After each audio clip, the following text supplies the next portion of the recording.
Good morning, Mosaic. We're so happy you're here with us today. Let's all stand and worship, yeah?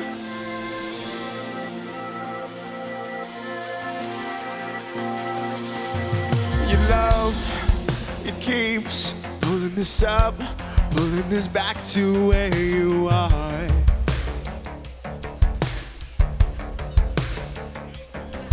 And it's your love, your peace, your joy that fills our hearts.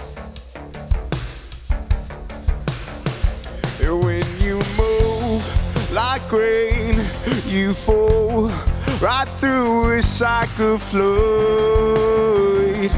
Oh, your voice, it speaks in the sound like fire to our bones.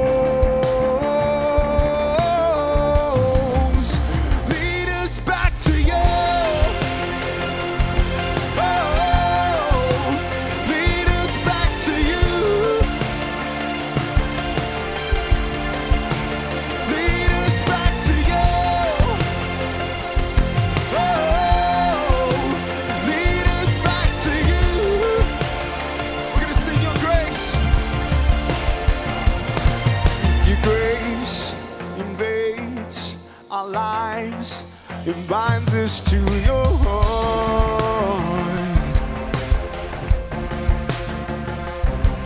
Your power, it fuels our souls with strength to carry on. Lead us back to you.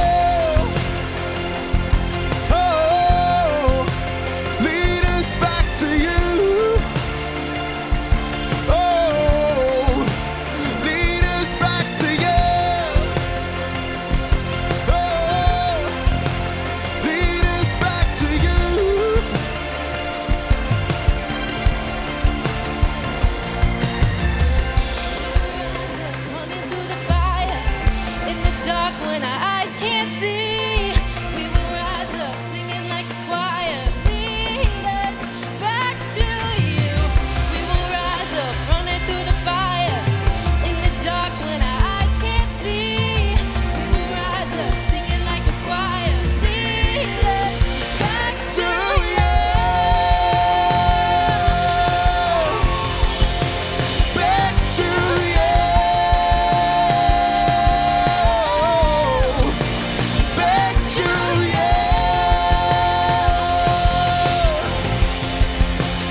Singing like a choir, lead us back to you.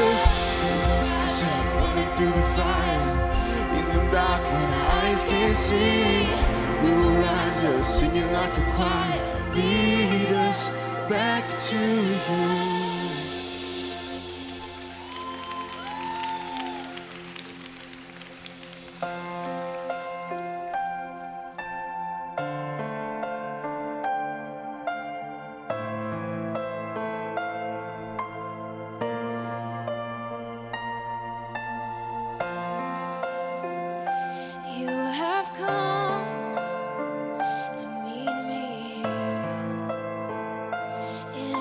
Presence, I'll be still. Every moment, every tear, you are here.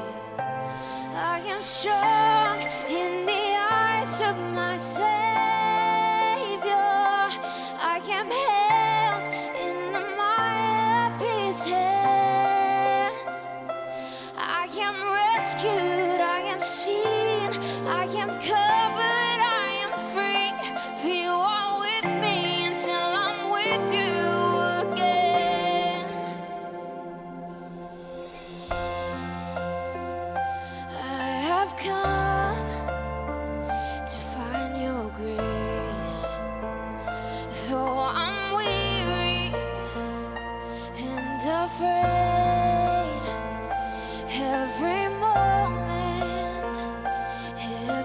fear. You are here. I am strong in the eyes of my Savior. I am held in the might of His hands. I am rescued, I am seen, I am covered, I am free. For you are with me until I'm with you again. Come on, sing it out. I am strong in the eyes of my Savior.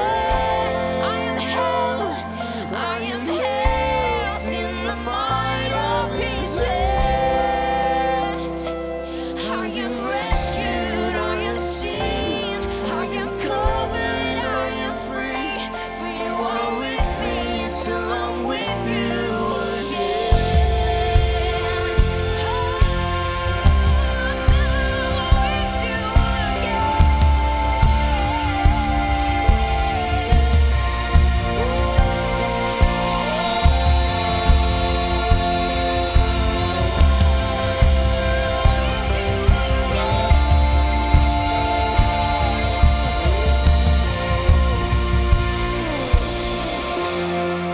You came for us, and you come for me, and you come again and again and again and again.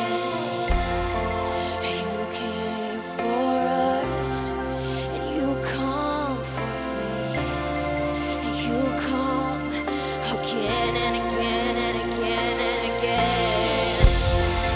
You came for us, You come for me. You come again and again and again and again. You came for us. You come for me. You come again and again and again. I am strong in the eyes of my Savior. I am held in the might of His hands. I am rescued, I am free, I am covered, I am free. For you are with me till I'm with you again. I am strong in the eyes of my Savior. I am held in the might of His hands.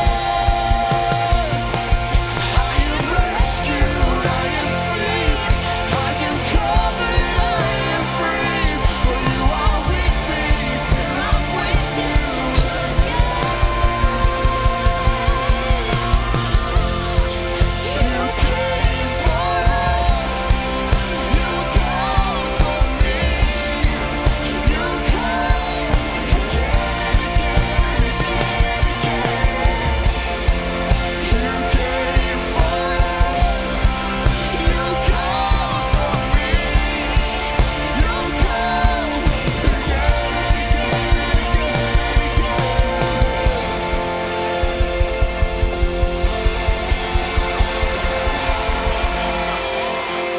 Good morning, Mosaic. Wasn't that absolutely beautiful? I'm so happy to say that we had part in writing that song. It just fills me with such joy to sing it. Good morning. My name is Brooke. I'm one of the pastors here. Turn to someone next to you and say hello, and then you can have a seat.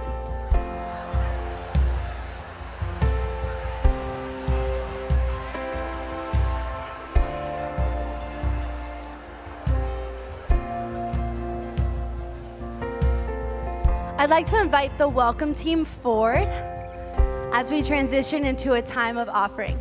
I want to share a verse with you in Romans 11, verse 36. For everything comes from Him and exists by His power and is intended for His glory. All glory to Him forever.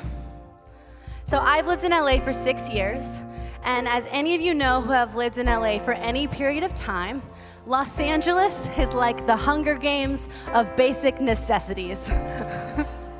You need an apartment, you can't find one. You need a car, you can't afford one. You need a roommate, everyone's crazy. You need a job and there's no one to be had. And right now, I have all of those things in my life, but I can remember so clearly that there were times when I had none of them. And this verse, it rings so true to me that everything exists because of God and that everything is a gift from Him. And you know why? Because when you don't have a job and you desperately need one and you pray to God for one and you have one, you get one, you realize that that job is a gift, that that job was a gift from Him. And then suddenly you realize that every job that you've ever had, they were all gifts from Him. And when you need a car and you don't have one, and when you need a car, everyone knows you don't have one because you're asking everyone for a ride. And you and everyone you know is praying for you to get a car.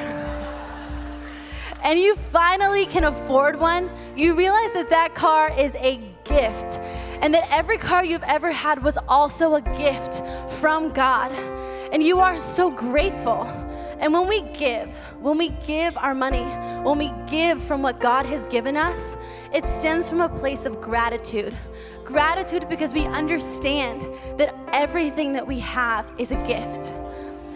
Just imagine that you are hungry, that you're starving, that all you need is food, and you're sitting at a long, empty table, and you pray for God to feed you, and He fills the table with a feast, and you serve yourself and you eat. The gratefulness that you have to eat. But then across from you, God is sitting there, and His plate is empty. Would you not give Him some of the food that He's given you? Would you not give Him the gift that He's given to you?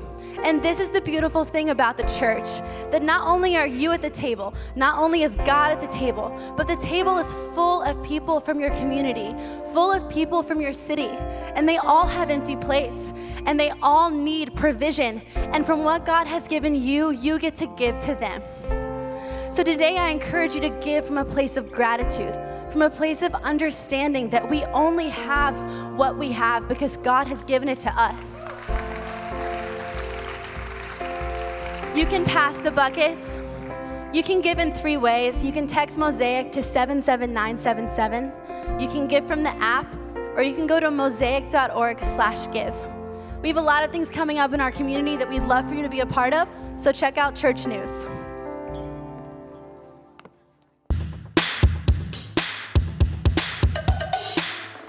What's up, Mosaic? How you doing? Thanks so much for joining us today. Yeah. I got really excited. At Mosaic, we're all about community. Here's how you can get connected. You can download our Mosaic app, follow us on Instagram, the handles are on the screen, and the best way to get connected is to meet at the Next Step area after the gathering. Okay, so if you haven't already done this, you should definitely check out our daily devotional. It's called Deep. You can find it on our Mosaic app, and this is where we as a community dive into the scriptures together. Volunteers make up the DNA of Mosaic. We believe in doing life together, and we do that by serving on a team. There are so many teams that you can join, so head out to the Next Step area after the gathering and join a team today. I have a secret for you guys. Midweek is coming back. Ooh, it's not a secret no more. It's open.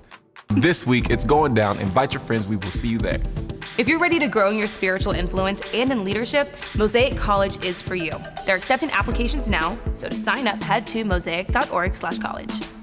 We're hosting dinner parties all across Los Angeles. So if you like good food and you want to meet some new homies, then come through. It's the place for you. For more information, be sure you email jamar@mosaic.org. Mosaic, we love you so much. We have one more song, so please stand and join us in worship.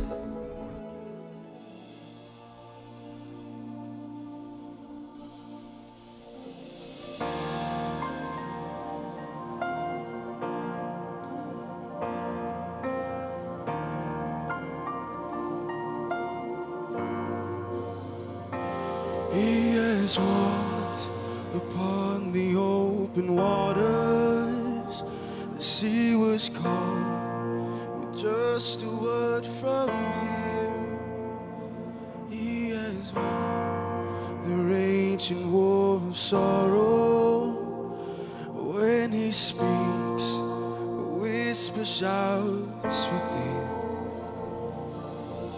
I see a miracle in an empty grave. The one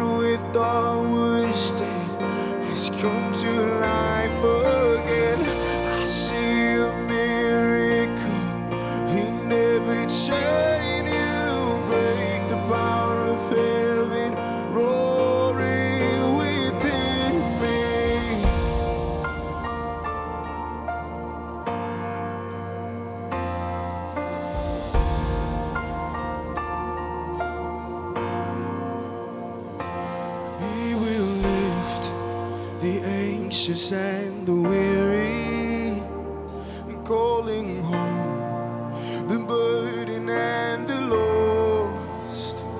And I am proof that you delight in second chances. And I am proof of the power in the cross. I see a miracle in an empty grave. The one we thought was dead has come to life again. I see a miracle in every chain you break. The power of heaven roaring within me. Oh, falling off you, always triumphing.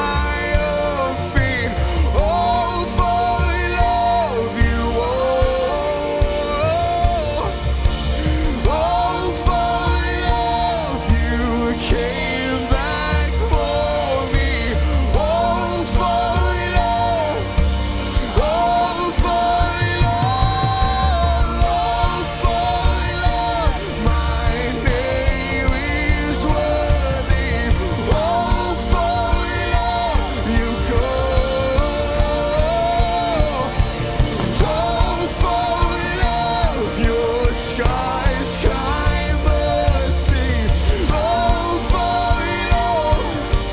Oh, falling off.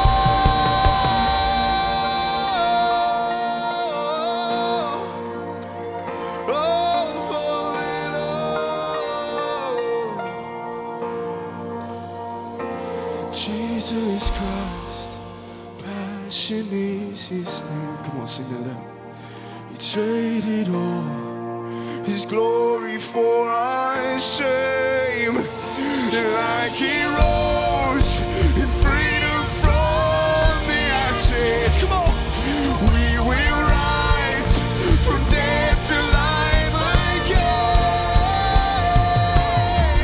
I see a miracle in an empty grave. The one we thought was dead has come to life again. I see a miracle in every chain you break. The power of heaven roll. I see a miracle. Oh, I see a miracle. Oh, I see a miracle. Oh, the power of heaven roaring within me. Come on. Incredible. Hey. Man, good morning, Mosaic. How you feel today? Man, that's so beautiful. I love that anthem. That this is all for love. See, maybe you're here and you've been wondering what this is all about, what this church thing is about, what this God thing is about. Well, we hope that you experience today as you understand, maybe for the first time, that it is all for love. That everything God does is rooted in one truth, that he loves you with a perfect love, with an all-consuming love, and that is our hope today. That in some way, somehow, you would discover that there is a love that we give each other that is beautiful and incredible, but the love that comes from the Father, there is nothing like it. So we're so excited for today. Man, it's a beautiful morning already. I'm gonna pray, and then we're just gonna go ahead and keep going as we continue worshiping together. God, we thank you for your love. That it is the force that has united us all. That you loved us so much that you gave it all on our behalf. And we just say thank you, God. We say thank you. It's a love that every day when we discover it and when we pull back layer upon layer, we find out that there's more love than we even knew there was before. And it is the source of life. And we just thank you, Jesus, that together we could come on a Sunday morning and we could worship you for who you are. We could celebrate all that you've done. But more than that, God, we just pray that today you would infuse us with your love, and so we would leave different. That we would live a little more filled with joy. That the colors would be a little bit brighter, that we would sense your wonder and your awe, that would leave here better, because wherever we get in a room when you're involved, we come out better. So we thank you, Jesus. We love you and we worship you because you're so good. We ask all this in your name, for which there is none other. Amen. Amen. Hey, can we just thank God for already a great start to our gathering? Worship is beautiful. Amazing. So let's get going. Hey, as you take a seat, say hi to the person next to you. Hi to you, whoever that was. My homie. That's awesome. Well, we have not met yet. My name is Joe, and I'm our campus pastor here in Hollywood. And right now, at this moment, about exactly the same time, Pastor Irwin is at Mosaic, Mexico for our first Sunday gathering in Mexico City. And it is incredible. They had their conference this week, and he spoke, and Pastor Emerson spoke, and Pastor Kim spoke, and I heard it was incredible. I couldn't understand anything because I don't know Spanish, but I was tuning in and just saying amen when it felt right, all right?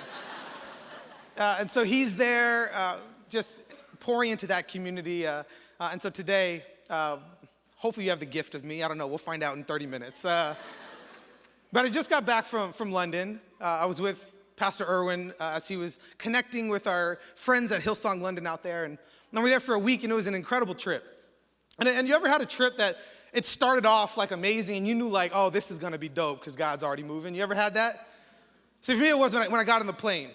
Because sometimes like you get on the plane and it's like, it's flip a coin whether it's gonna be a good experience or a bad experience, right? And then you look on your ticket and you see what your seat number is, and you have to like guess what that is, because I don't know, on one plane an H is a middle row, and another one it's an aisle row. So look, and I'm trying to figure out, okay, am I gonna have a good seat? And I get on the plane and I sit, and immediately I'm just annoyed.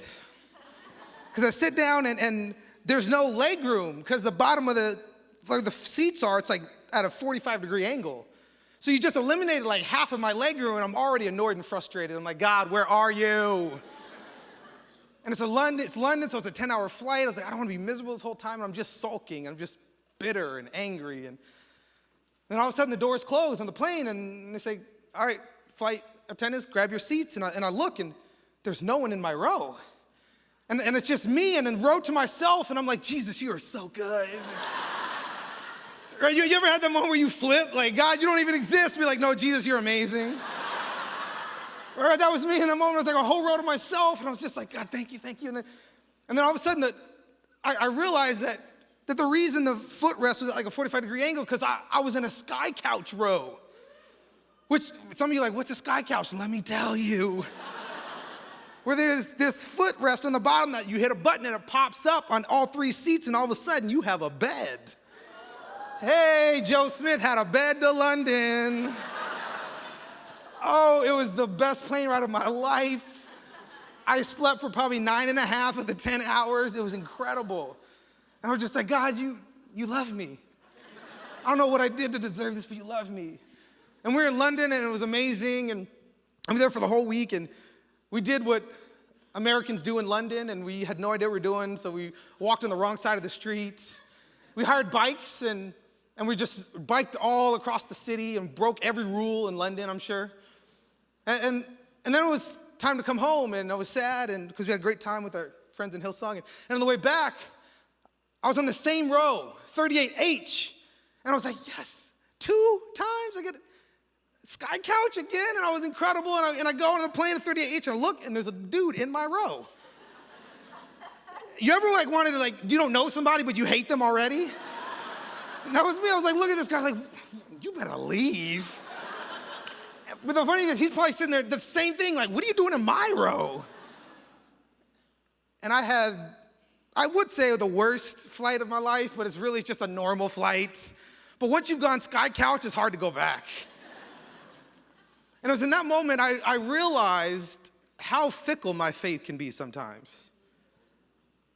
So see, I realized in that moment that God could give me so many blessings and pour love and beauty and wonder in my life. And if I don't have the right spirit, it will never be enough. And I realized in this moment that my faith was way too weak. And what I want to take a few minutes to talk to you about this morning is what do you do? What do you have to do to have a faith that lasts? So let's go with me to John chapter 21. Here's what it says, start in verse 1. Afterward, Jesus appeared again to his disciples by the Sea of Galilee. It happened this way. Simon Peter, Thomas, also known as Didymus, the first P. Diddy in history right there. Yeah. That was good. You ever have a joke you really love? You know, it was one of those, yeah. Nathanael from Cana in Galilee, the sons of Zebedee, and this is my favorite part too, and 2 other disciples. It was like there's Simon Peter and the sons of Zebedee and Nathanael from Cana, and then 2 other dudes. But if you're not careful, if you don't like live a life that matters, then people aren't going to remember you. Just saying. That was for me, not just you, okay? That's right. And then verse 3, check it out. I'm going to fish. Simon Peter told them, and they said, we'll go with you. So they went out and they got into the boat, but that night they caught nothing. And early in the morning, Jesus stood on the shore, but the disciples did not realize that it was Jesus. He called out to them, friends, haven't you any fish? No, they answered. He said, throw your net on the right side of the boat and you will find some. And when they did, they were unable to haul the net in because of the large number of fish. And then the disciple whom Jesus loved said to Peter, it is the Lord. And as soon as Simon Peter heard him say, it is the Lord, he wrapped his outer garment around him, for he had taken it off, and he jumped into the water. The other disciples followed in the boat, towing the net full of fish, for they're not far from shore, about 100 yards. And when they landed, they saw a fire of burning coals there with fish on it and some bread. And Jesus said to them, bring some of the fish you have just caught. So Simon Peter climbed back into the boat and dragged the net ashore. It was full of large fish, 153. But even with so many, the net was not torn. And Jesus said to them, come and have breakfast. And none of the disciples dared ask him, who are you? They knew it was the Lord. And Jesus came, he took the bread, and he gave it to them and did the same with the fish. This was now the 3rd time that Jesus appeared to his disciples after he was raised from the dead. Incredible story, incredible moment in the scriptures. And if you'll notice, some of the things seem and sound familiar. So you have Jesus right at the Sea of Galilee, and it says that he's having a conversation with the disciples, and years earlier he had the same conversation where he said, right now you're fishermen, but what I want you to do is you'll follow me, I'll make you fishers of men. And it says that immediately they dropped their nets and they followed him. And for the next 3 years they went on this adventure where they were a part of the story of God. So I wonder what happened from the point when they dropped their nets and followed him to now they find themselves back in the boat. See, I think a lot of times we have conversations with God where he calls us to the open sea, but we feel more comfortable on the shore. And they're right back at the place where they started. See, in verse 3, it says, Simon Peter says, I'm going out to fish. And they said, we'll go with you. So they went out and they got in the boat, but that night they caught nothing. And then early in the morning, Jesus stood on the shore, but the disciples did not realize it was Jesus. See, why so often? Why so often when we're in this relationship with God, why so often do we rely on what we knew rather than discovering something new? See, when Jesus had encountered them, he had changed their life, he had called them forward into the future, but the moment that he had left, see, this is right after he had died, he had been risen from the dead, he had appeared to them, and then he was gone. And rather than go to the place he called them, they went back to the place that was comfortable to them. And they went back, and they became fishermen again, when the whole time Jesus said, no, I made you fishers of men and women. What are you doing back in the boat? See, I wonder for you, what conversation has God been having with you? What thing has he told you? What dream has he put inside of you that he cast in the open sea, but you're still on the shore because that's what's most comfortable to you? And if we're going to have a faith that lasts, First thing that you need to realize is you cannot rely on the past. You cannot rely on the past. You cannot rely on all the momentum, all the good things that God did in your life, all the way that Jesus showed up in your life. Thank him for that, celebrate that, but that needs to be the momentum that casts you forward, not keeps you stagnant where you are at. You cannot rely on the past. See, something was going on in the disciples' life where they felt like the safety and the security of the boat is what God was calling them to, but that was never what he wanted. Because whenever we feel like God has disappointed us, you know what we do? We take matters into our own hands. And when we feel like God doesn't show up the way we want, then we say, okay, God, let me take it from here, because obviously you don't know what you're doing. And he's saying, no, what you're doing is you're grabbing a hold of the wrong things, and then you can't grab a hold of the things that I have for you. But I wonder, how could they not recognize Jesus? They were his best friends for 3 years. It says this was the third time that he had appeared to them. How did they not recognize that it was Jesus? But I can relate to this because I have eye problems, also known as contacts, right? And a couple years ago, we went on this camping trip. We took a bunch of students, and Beck and I were newly married, and so I was excited because we got to share a tent for the first time, like those newly married things. You're like, yo, what up, girl? And then I wear contacts, so we get up one morning, and my hands were dirty, and I hadn't washed them yet, so I didn't put my contacts in. And so we're just all around like the kitchen area, just talking. And Beck's there next to me, and again, we're newly married, so I'm just like rubbing her back, you know, just some super touchy-feely, right? If you're newlywed, you understand, right? You can't touch, and then all of a sudden you can touch. You're like, yo, what up, girl, all right?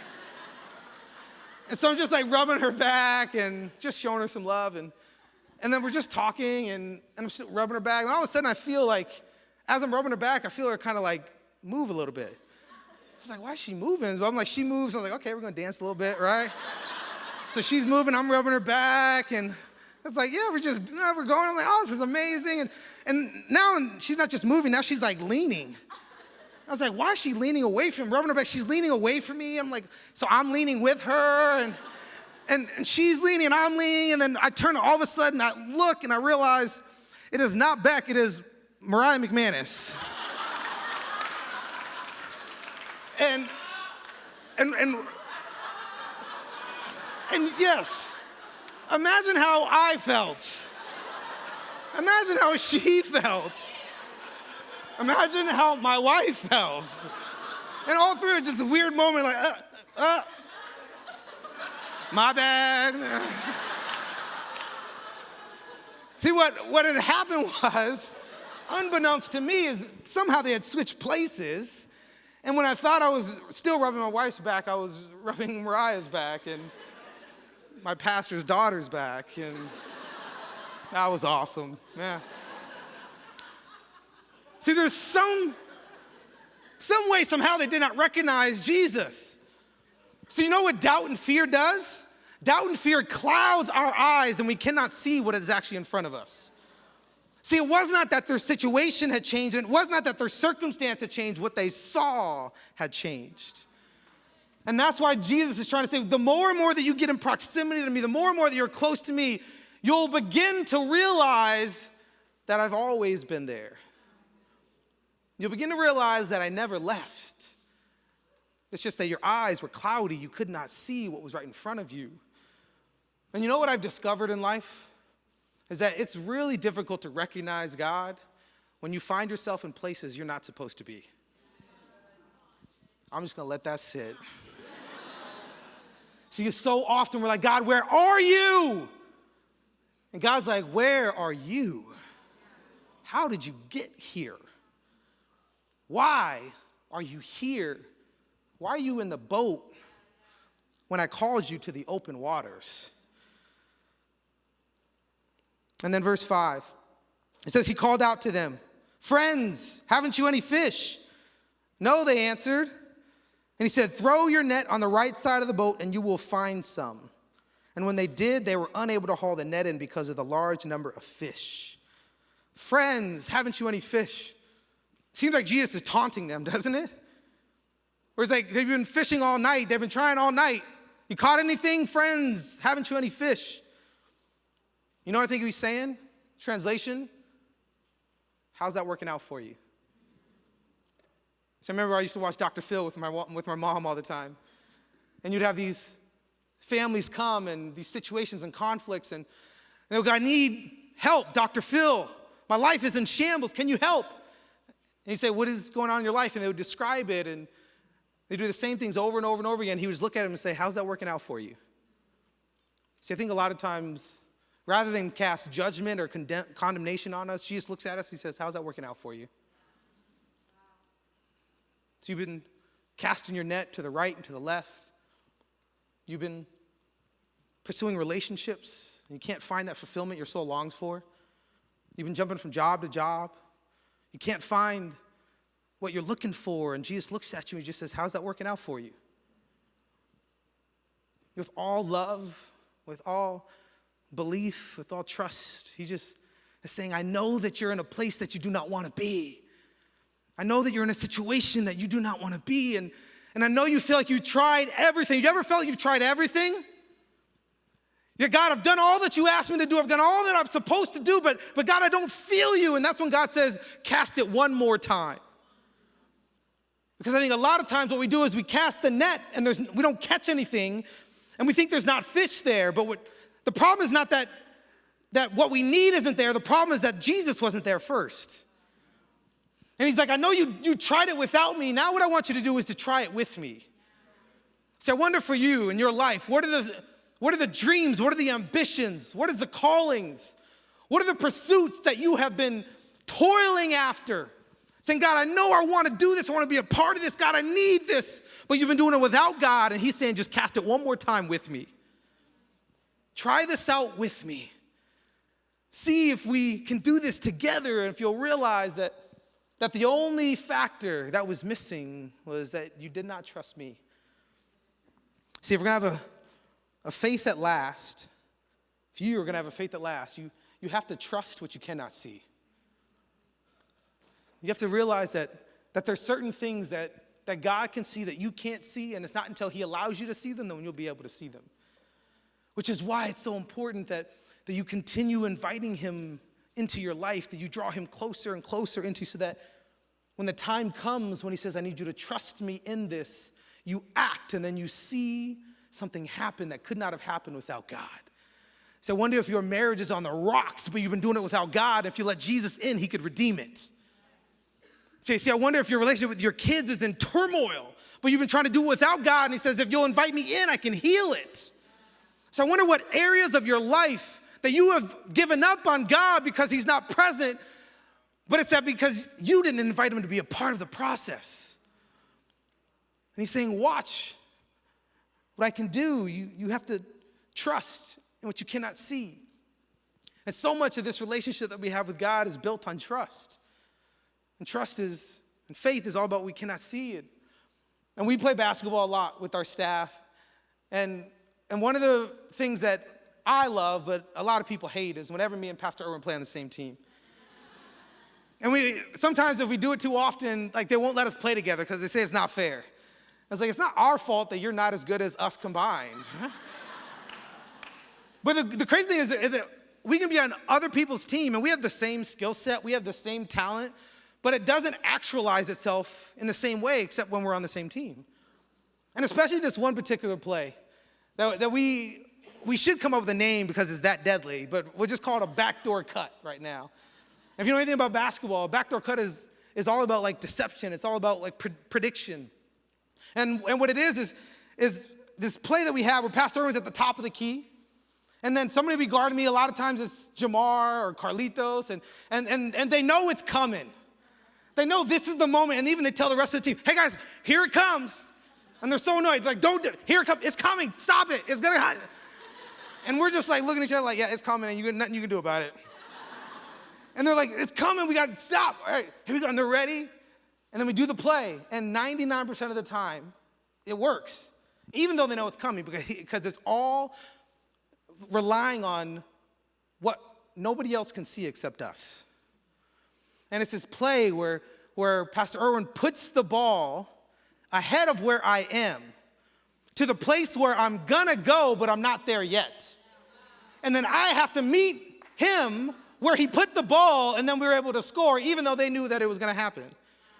Because here's what happens in life so often is that God will throw the ball ahead of where you need to go, but you will not grab it if you don't trust and go there first. See, I think so often we engage faith like baseball, which is boring. And I'm sorry I'm sure there's like major league players that go to most, if you're here, I'm sorry. You are amazing, just your sport is terrible. Right? But so, I'm not gonna say that at the next gathering. But baseball is boring because you know what it is? It's predictable. There's a pitcher and you hit it and you go to first, second, third, home. First, second, third, home. And I think a lot of times we want God to work with us like that way, go to first, second, third, home. When God's like, no, faith with me is not like baseball, it's basketball where it's fluid. Where it's like Steph Curry and LeBron James and sometimes J.R. Smith. If you watch sports, you get that joke. If you don't, you don't. But I wonder in your life, what has God been calling you to have a level of faith, to have a level of anticipation, to have a level of mystery that you're wanting God to meet you in the certainty, but he wants to meet you in the uncertainty. Because it is the uncertain places where your faith will come to life. And uncertainty is terrifying to us, but it is nothing to God. And he is calling us to that place and saying, I need you to trust me, that I'm right there. And in verse 7, it says, then the disciple whom Jesus loved said to Peter, it is the Lord. And as soon as Simon Peter heard him say, it is the Lord, he wrapped his outer garment around him, for he had taken it off, and he jumped into the water. The other disciples followed in the boat, towing the net full of fish, for they were not far from shore, about 100 yards. I love that. The disciples followed in the boat, towing the net full of fish, for they were not far from shore, about 100 yards. That Jesus was right there. And when he stirred up the water, he was right there. And even when we don't recognize God, he's always trying to reveal himself to us. And in verse 9, when they landed, they saw a fire of burning coals there with fish on it and some bread. And Jesus said to them, bring some of the fish you have just caught. And so Simon Peter climbed back into the boat and dragged the net ashore. It was full of large fish, 153. We don't have time to get into all of that. There's all these like theologians that talk about the significance of that number, way smarter than me. And I don't fully understand the complexity of it. I don't fully understand exactly what that's about, except for I think when you have done the same thing over and over and over and over and over again, and you didn't have a result, when God shows up and creates a result, you just remember it differently. And I think when they pulled out those fish, they counted them one by one because they said, we're going to remember this night because it's a night that we'll never forget. And then it says, Jesus said to them, come and have breakfast. We're also not going to talk about the fact that Jesus had fish for breakfast. That's weird, but he's Jesus. He can do whatever he wants. And it says, none of the disciples dared ask him, who are you? They knew it was the Lord. And Jesus came, he took the bread and he gave it to them, and he did the same with the fish. And this was now the third time that Jesus appeared to his disciples after he was raised from the dead. He says, bring me what you got. Bring that fish, all the fish that you just caught, all 153 of them, bring them to me. Because in my hands, I can do way more with it than you ever could by yourself. And if you're going to have a faith that lasts, the last thing that you got to make sure you do is you have to give God what you got. You just got to give him what you got. Now, don't worry about the things that you don't have. Don't worry about bringing him the things that you wish you had. I love, even as Brooke was talking about her offering, like when you have this moment when you realize that everything that has come to you is a gift from God, you have no problem giving it right back to him. And he was trying to teach them a principle of saying that yes, you just had this incredible catch where now 153 fish. More fish than you know what to do with. Yes, you have this incredible. Now, what I want you to realize is give it to me so that you realize the source of where it came from. And I love what Jesus does right after he gives it back to them. See, we have this misconception that we think God wants us to give to him because he's God and he deserves it. And it's just his honor and what he is asking of us. But no, what we give to God, he never keeps for himself. He always gives it back. The question is not, will he give it back? The question is, who will he give it to? See, whenever Jesus had done something powerful in your life, when he has brought freedom to your life, that freedom is never just for you, it's for you to give to someone else. See, whenever Jesus moves in your life and he gives you compassion and he gives you like finances and resources and he gives you life, that never is supposed to stop with you. You are supposed to be a conduit of that and you give to others. That if you're gonna have a faith that is not fickle, that does not go from moment to moment, from time to time, from place to place, what you need to realize is that all that you have has come from God and it's supposed to go back to him. And then when it goes back to him and when you place it in his hands, it looks different when he gives it back to you. And I do not think that it is coincidental that he had them bring him bread and fish, where chapters earlier, he had used the same materials, bread and fish, to show a miracle of what can happen when you give God even the little, smallest of things. And I think he was trying to etch it in their brain, bread and fish, that what you give me, when I give it back to you, it will be multiplied tenfold. And I think for Peter, for John, for Andrew, for Nathaniel, for the sons of Zebedee, for the two others that couldn't even get named, I think for them, what Jesus was trying to do was to create a marker in their life. He was trying to remind them of what happens when you give God all of you. And don't you wish that it was as easy as God does something one time and you're good to go?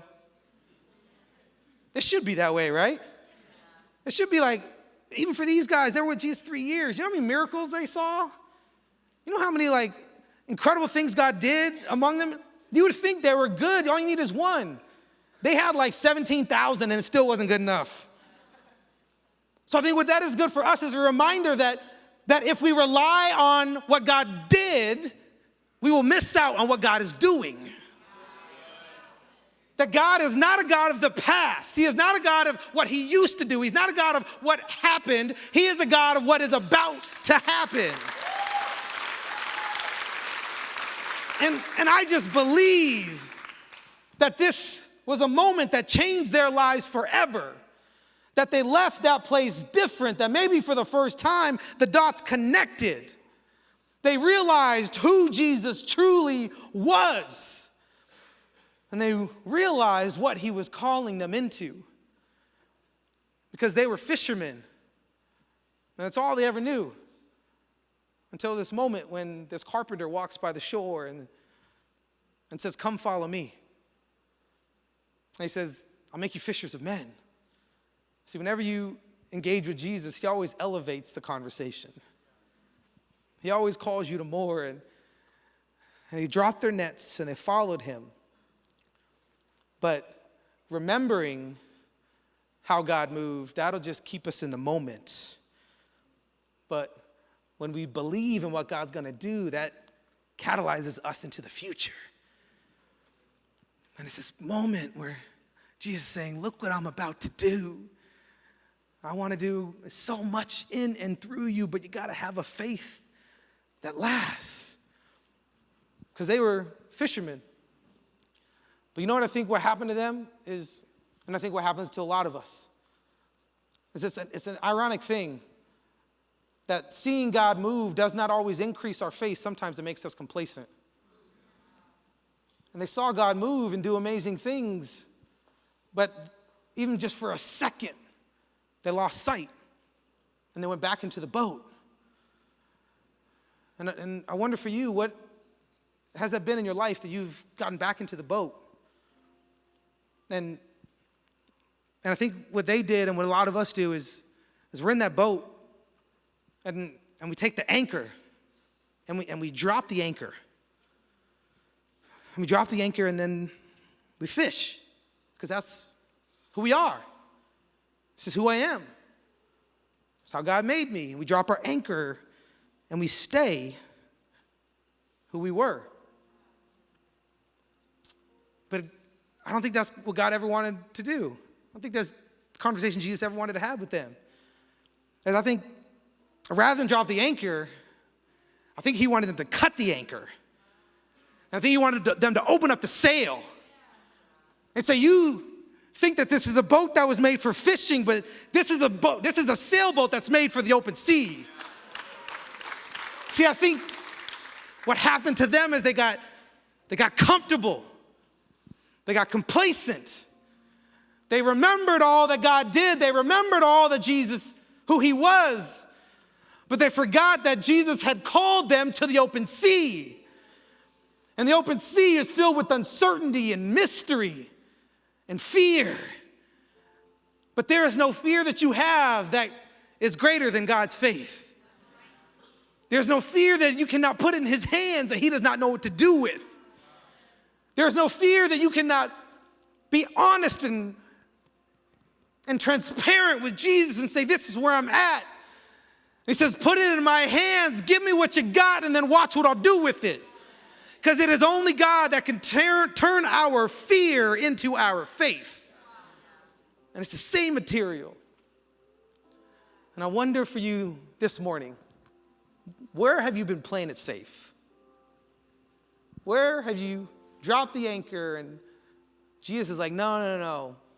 This is a sailboat. You got to open up that sail.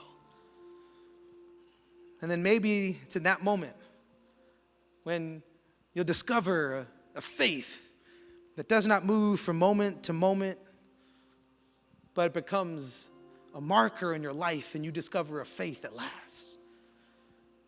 And I wonder who's here today. And your beginning conversation with Jesus is like these disciples where you're on the shore and you were a fisherman and he comes by and he says, come follow me. Where you've been relying on all you've ever known. You've been relying on your gifts and your talents. You've been relying on your own self, and Jesus is saying, come follow me and watch what I'll do with your life. Because you cannot go to the places that God has called you to. You could, but you don't want to go to the places God has called you to without the one who created you. Because he is the compass that will guide you to the open waters. With every head bowed and every eye closed here this morning, if you're here, if you're on live stream, wherever you are around the world, if you're here and you're just ready, like I've just been trying to do this life thing by myself, and I'm unfulfilled, I'm wondering, God, where are you at? God, do you see me? God, do I have value? God, do I matter? And for the first time, it's starting to make sense, and your vision is becoming clear, and you're seeing that the reason that you haven't found that fulfillment is because your soul is lacking the one who created you. And his name is Jesus.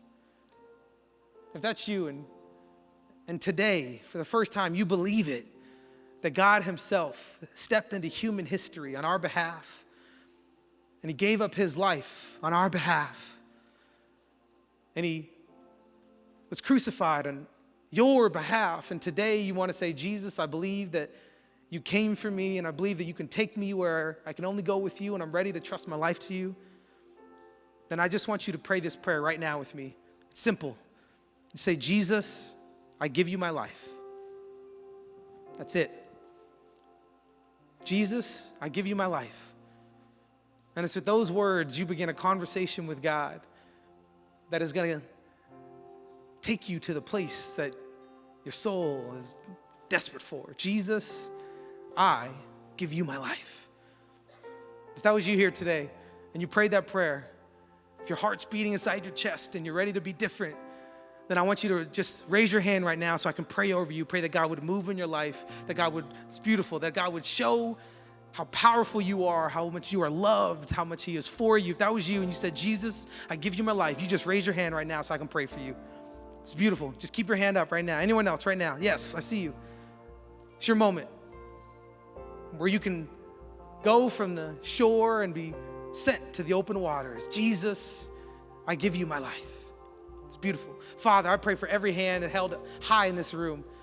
I pray that you would fill them with your love, Jesus, that they would sense that you are here, you are present, that you love them, that it doesn't matter what they did in the past, it doesn't matter what happened before, but today they are a new person. Today they are a new creation. Today they have a new future. And I pray that that new future would be filled with joy and wonder and anticipation. And whenever room they walk into, people would ask, what has happened? What is going on? And they could tell the story of they once was lost, but now they have been found. Jesus, we thank you so much. We love you, and we ask all this in your name. Amen. Hey, can we thank God right now for everybody that raised their hand today? That was so beautiful. Want to encourage you, if that was you, meet somebody, tell somebody what happened today, because that story that God is writing in your life is a story that is not supposed to be read just by you, but it's supposed to be read by the world. Man, I am excited for all that God's gonna do in our church, in our midst. I wonder what could happen, Mosaic. I wonder what could happen in us if we stop like asking God to always move, always do, always show up, and realize that God has always been doing and always been there and always been showing up. It's not that he wasn't present.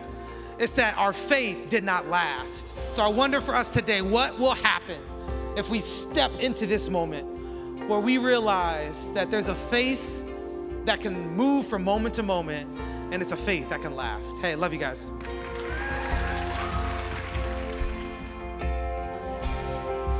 You come for me. You come again, again, again, again. You came for us, and you come for me. You come again, again, again, again. You came for us, and you come for me. You come again and again and again and again. You came for us, and you come for me. You come again and again and again. I am strong in the eyes of my Savior. I am held in the might of His hands.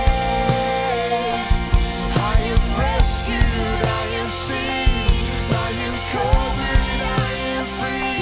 For you are with me till I'm with you. Come on, sing it out. I am strong in the eyes of my Savior. I am held in the might of His hands. I am rescued, I am seen, I am covered, I am free. For you are with me till I'm with you.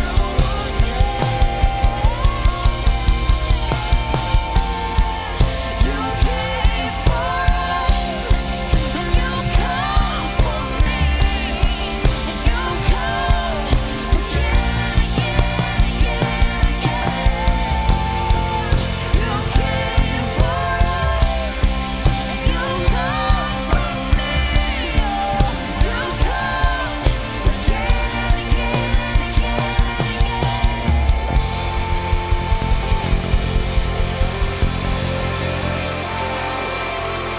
Mosaic, can we just thank Pastor Joe Smith for that incredible message today? For anyone here who raised their hand today, who decided to choose a faith that would last, who wants the future that God has for them, we have something for you. It's a Bible, and on the back it says, "You belong here because you do. Welcome to Mosaic. You're now a part of the family." After the gathering, head on through those doors back to an area called Next Step. There'll be volunteers holding up this Bible. It's a gift for you, so please take it, read it, and bring it into your home and into your life. Later this week, we want to invite you to our midweek gathering. It's at 8 p.m. You can follow information on the app for more details about the location, and we will see you there. Have a great day.